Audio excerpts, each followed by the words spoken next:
ETF index mutual funds నేర్చుకుని stock మార్కెట్లో రాణించాలనుకుంటున్నారా? వెంటనే ఈ నెంబర్కి కాల్ చేయండి. నమస్తే రమగారు. నమస్తే జయ. రమగారు, ఏదైనా సిరీస్ స్టార్ట్ చేద్దామండి. ఇది కథా సరిసాగరం నుంచి చెప్తా ఉంటారు కదా, వాటిలో నుంచి ఏదైనా ఒకటి తీసుకుందామండి. నరవాహన్ దత్త చరిత్ర ఇదివరకు చెప్పుకున్నాం మనం. అవును. ఎవరెవరు నరవాహన్ దత్త చరిత్ర వినలేదో చక్కగా వినండి, చాలా మంచి మంచి కథలు ఉంటాయి, బాగుంటుంది. అయితే ఈ నరవాహన్ దత్త చరిత్ర, నరవాహనుడు ఆ దత్తుడు పుట్టిన తర్వాత వరకు అక్కడ దాకా కథ ఆపేశాం మనం. తర్వాత కూడా ఈ నరవాహన్ దత్తుడు ఎట్లా రాజకుమార్తెలందరినీ పెళ్లి చేసుకున్నాడు, దక్షిణ నాయకుడుగా ఎట్లా అయ్యాడు, ఎలా అతను విద్యాధర రాజుగా మారాడు, విద్యాధర చక్రవర్తిగా అయ్యాడు, అవన్నీ కూడా బోల్డ్ అనే కథలు. అవును. సిరీస్గా వెళ్ళకుండా ఒక్కొక్క ప్రేమ కథ ఒక్కొక్క కథ కింద చెప్పుకోవచ్చు మనం. ఓకే. అయితే కర్పూరిక కథ చెప్పుకుందాం. అప్పటికే నరవాహన్ దత్తుడికి రెండు మదన మంచుకాల వివాహాలైనాయి. మదన మంచుక కథ కూడా ఓసారి చెప్దాం.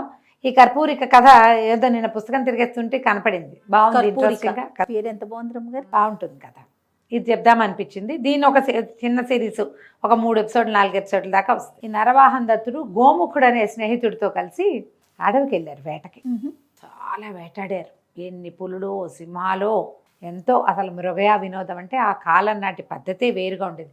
పెద్ద గుంపు వెళ్ళేది, వేటగాళ్ళు, వేట కుక్కలు, తర్వాత ఏమో వెనకాలండే పరిజనం. మనం ఈ వేటాడిన సినిమాలు ఏవో కొన్ని మధ్య కూడా చూసాం, వేటాడుతుంటారు పందుల్ని, వాటిని వేటాడడం అవి కనపడుతుంది. ఇట్లా చాలా ఏదో నలుగురు ఒకళ్ళు ఇద్దరు అలా కాదు, కుప్పలు తెప్పలుగా వెళ్తారు. వెళ్ళి అక్కడి నుంచి జంతువుల్ని తప్పెట్లు మోగిస్తూ వీళ్ళున్న వైపుకి లీడ్ చేస్తారు, వాటన్నిటిని ఇటు తరుముతారనమాట. దానికోసం అడవికి 4 పక్కల ఉన్న ఈ కోయ జాతుల వాళ్ళకి కబురు చేసేవాళ్ళు, మేము వస్తున్నామంటే. వాళ్ళు అక్కడి నుంచి తప్పెట్లు మోగిచ్చారనుకో, అవన్నీ అడవి మధ్యలోకి వస్తాయి, రాజకుమారుడు కొట్టేస్తాడు. తర్వాత ఈ పల్లెల వాళ్ళందరికీ పంపకాలయ్యి మిగిలినవన్నీ శరీరాలు మోసుకొచ్చుకునేవాళ్ళు. ఇక్కడ వేటాడింది అంతా భోజనమే, అది తిననివి వదిలిపెట్టేసేవాళ్ళు, తిన్నవి అక్కడే పచనం చేసుకుని తినేవాళ్ళు. అన్ని రకాల సహజమైన సంగతే కదా. అయితే బయలుదేరారు, బాగా తిరిగాక సరే సాయంత్రం అయ్యేసరికి పిచ్చిగా అలసిపోయారు. స్కందావారం విడిశారు ఒక చోట. విడిస్తే సరే రాజకుమారుడికి ఒళ్ళు నలుగు పెట్టి స్నానం చేయించడం అవి ఉంటాయి పద్ధతులు. ఇంత పరిగెత్తాడు కదా, బాగా మసాజులు అయినాయి, మరి స్నానం చేయించారు. ఒళ్ళు తేలిగ్గా ఉంది, రేపటికి సిద్ధంగా ఉంది బుద్ధి. మంచి పుచ్చపువ్వులాగా ఉంది వెన్నెల. రోడ్డు దీని వైపుకి వచ్చాడు. బయటకు వచ్చి గోముఖుని పిలిచాడు. దాదా గోళీలు ఆడుకుందాం అని పిలిచాడు. పిలిస్తే రాజకుమారుడు, ఇతనికి ఏదో పెద్ద వయసు ఉందని అనుకోకూడదు, 20-25 లోపల వయసు, చిన్నపిల్లవాడు. వివాహాలు అయినాయి కానీ కుర్రాడే. ఇంకా ఆట ధ్యాస మృగయా వినోదం అవి రాజ్యానికి రాలేదు, ఇంకా యువరాజుగానే ఉన్నాడు. ఓకే. సరే ఏమన్నాడు, గోముఖుడిని రావయ్యా మనం గోళీలు ఆడుకుందామంటే సరే గోళీలు అవన్నీ పట్టుకొచ్చారు. మధ్యలో రాత్రిపూట కాలక్షేపానికి ఆడుకోవడానికి మన వాళ్ళు పేక ముక్కలు అవి పట్టుకెళ్తారు. చిన్నపిల్లలు ఎక్కడికైనా వెళ్తే స్నేక్స్ అండ్ ల్యాడర్స్, లూడోలు అవి పట్టుకెళ్తారు. తర్వాత ఏమో యూనో కార్డ్స్ అవి పట్టుకెళ్తారు. అట్లా వీళ్ళు కూడా చాలా సరంజామా తెచ్చారు. గోలికాయలు పట్టుకొచ్చాడు గోముఖుడు. ఈ గోళీలు ఆడుతుంటే ఇదేమిటి, దూరం నుంచి నిలబడి ఆ కంచె దగ్గర పెట్టిన గోళీని అక్కడి నుంచి కొట్టాలి. ఓహో. కొట్టి అది కొడితే అది ఎగిరినది ఆ గోళీ ఒకటి కంచెలో పడాలి, అప్పుడు గెలిచినట్టు. అది ఆట అనమాట. ఎవరైనా గోళీకాయలు తెలుసా ఆట? చిన్నప్పుడు ఆడేవా నువ్వు? గోళీలు ఆడలేదు అమ్మగారు. ఇలా ఆడేవాళ్ళం, బాగా ఆడుకునేవాళ్ళం. మేము 7 పెంకులు ఆడేవాళ్ళం. మేము 7 పెంకులు ఆడేవాళ్ళం, చెర్ర ఆడేవాళ్ళం, కబడ్డీ ఆడేవాళ్ళం.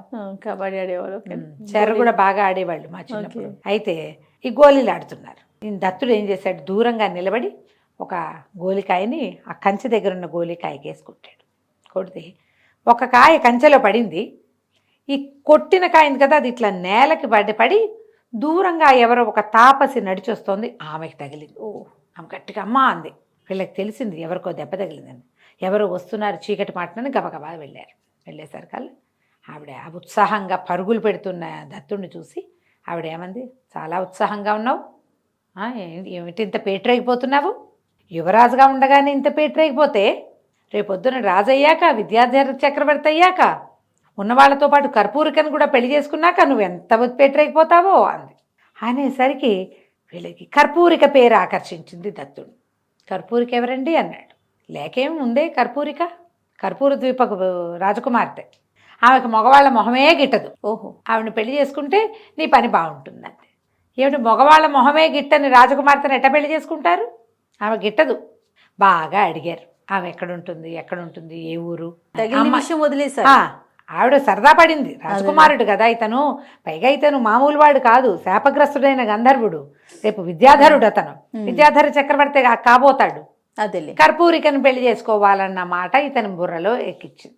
కర్పూర ద్వీపానికి వెళ్ళి ఆమెకి ఆ పురుష ద్వేషాన్ని పోగొట్టి పెళ్లి చేసుకోవాలి. ఓకే. ఆమెను చేసుకుంటే నీకు బాగుంటుంది. ఆవిడ వెళ్ళిపోయింది. ఏదో ఆశీర్వదించింది, గోముఖుడిని ఆశీర్వదించింది, ఇద్దరు దండాలు పెట్టారు, వెళ్ళిపోయింది. ఆమె నడుస్తూ వీళ్ళిద్దరు కూర్చున్నారు. ఏమిటోయా చూడాలనుంది నాకు అన్నాడు. అనేసరికి గోముఖుడు అన్నాడు, దాందే ఉంది, ఈ వేటలు గేట్లు అన్నీ ముగించుకున్నాక ముహూర్తం పెట్టుకుని బయలుదేరి వెళ్దాంలే అనేసరికి దత్తుడు అంటాడు, అబ్బాయి చిచ్చి ఇప్పుడు ఆగి ఈ వేటంతా 10 రోజులు పూర్తి చేసుకుని మళ్ళీ ఇంటికి వెళ్ళి మా అమ్మ నాన్న వద్దంటారు, మా ఆవిళ్ళిద్దరు వద్దంటారు, కాదంటారు, అవునంటారు, 6 నెలలకు కానీ కుదరదు. ఇప్పుడే కదా కర్పూరికను చూడాలని పెట్టింది, ఇప్పుడే వెళ్ళిపోదాం మనం, ఇప్పటికిప్పుడు వెళ్ళిపోవాలన్నాడు. స్కందావారం నుంచి చెరుకో గుర్రము వేసుకుని బయటికి వెళ్ళిపోయారు. రాజకుమారుడేడి పొద్దున్నే చూసుకున్నారు, ఎక్కడికో వెళ్ళాడు. ఇంటికి వెళ్ళిపో బుద్ధి అయింది, కొత్తగా పెళ్ళిళ్ళు అయినాయి, భార్యల మీదకి మనసు పోయిందా, అమ్మని చూడాలని ఉంటుంది అబ్బాయికి. ఎప్పుడు తల్లులు ఉన్నారు 2-3, ఎందుకంటే వత్సరాజుకి భార్యలు చాలామందే ఉన్నారు కదా. ఏ తల్లో జ్ఞాపకం వచ్చింది, లేదా రాత్రి మాటను ఎవడైనా ఉత్తరం తెచ్చుంటాడు, ఏ తల్లిగారో అబ్బాయిని చూడాలనుందని ఉత్తరం రాసిందా, రాజకుమార్తెలే రాశారా, తండ్రే రమ్మన్నాడా, మనకేం చెప్పలేదు. వచ్చినవాడు వచ్చినట్టు, ఈయన రాజు అయితే రాజు దగ్గరికి గబుకుని అందరూ రారు, యువరాజు దగ్గర చిన్నపిల్లాడు కదా, ఇంకా వాళ్ళ చేతుల్లో పెరిగినవాడు, ఎవడో ఒకడు వస్తాడు కాగితం పుచ్చుకుని.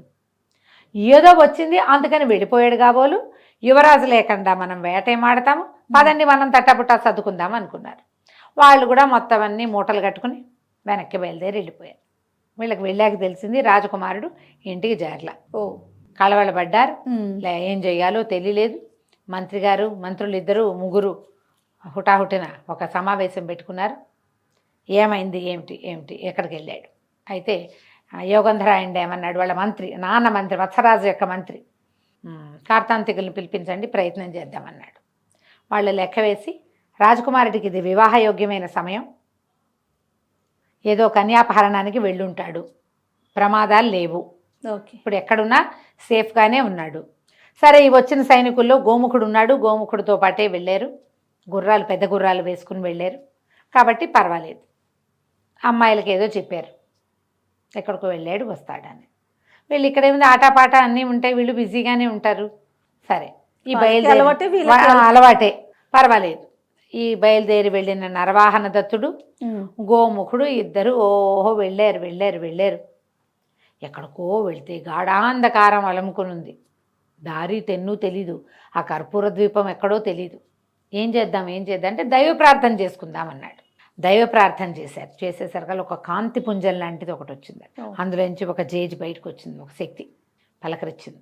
అమ్మా ఎవరు నువ్వేంటంటే, మాయావతి నేను, మీకేం కావాలంటే మేము కర్పూర ద్వీపానికి వెళ్ళాలి అంటే, మనసుకు తోచిన దారిని వెళ్ళండి, మీ వెన్నంటి ఉంటాను నేను, మీకేం భయం లేదు అని మాయమైపోయింది. సరే, ఇప్పుడు వీళ్ళు వెళ్ళే దారే కర్పూర ద్వీపపు దారి. వాళ్ళు ఎటెళ్తే తూర్పుకి వెళ్దాం అనుకున్నారు, అదే కరెక్ట్. మామూలుగా ఈ ప్రయాణాలు చేసేవాళ్ళు అడ్డం దిడ్డంగా పోరు ప్లాన్ ప్రకారమే వెళ్తారు, వాళ్ళ అలవాటు ఉండేది వాళ్ళకి. ఇప్పుడు మనకి ఎక్కడికైనా వెళ్ళామనుకో, తూర్పు పెట్టను కానీ ఇలా చూసుకుంటాం మనం కదా, తెలియట్లేదు కదా. పూర్వకాలం అట్లా ఉండేది కాదు. ఇది తూర్పు పడమర దిక్కులు స్పష్టంగా తెలిసేవి, ఆ దిక్కుల ప్రకారం వెళ్ళిపోతారు. తూర్పుకి ప్రయాణం చేయటం మొదలు పెట్టారు. తూర్పుకి వెళ్తూ ఉంటే ఏమైంది, చీకటి పడింది మళ్ళీ. సరే, గుర్రాలు ఆపుకుని చెట్టు ఎక్కి పడుకున్నారు.